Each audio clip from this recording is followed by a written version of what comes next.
iduzwa ry'ibiciro bya Braludi rirababaje nyene mugabo vyihweje rija mu bindi bimaze kuduga kandi byaduze gusumba ona igitoro cararengeje ku igihumbi ibiribwa bigeza ibiciro byabo bigeze habi biraduga cane bagiye kuraba ibijanye n'ibikoresho mu kubakwa nyene biduga imiti ibintu byinshi bariko biraduga niyo bya Braludi bija mu bindi nyene tuvyakirana kuko twakira ibindi twamaze kumenyera urumva rero ibintu by'agaciro byo kuduga n'igiciro rero biriko birazana ingaruka nyene mu buryo bw'abanyagihugu bari basanzwe bakenye hanyuma kandi vyihweje imvo biva kuba nyene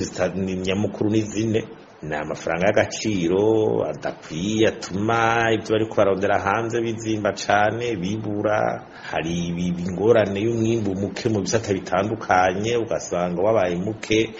awurondera ni benshi hari ingorane y'amataxi cane ari ku bintu vyinshi amataxi mu bintu by'ibidandazwa ni menshi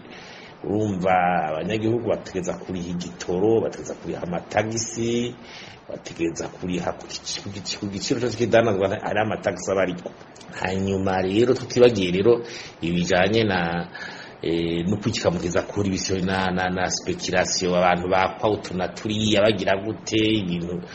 bivanga maraje nkora batusanga biriko birazana inzitizi nyinshi ivyo rero nivyo bikwiye guhagurukirwa izo mvo tuvuze zirakwiye kuronka inyisho kugira abantu barabe yuko boronka agahengwe na buhoro buhoro kuko ibiciro biduze cyane gutyo ubukene buca buza bugasasa mu miryango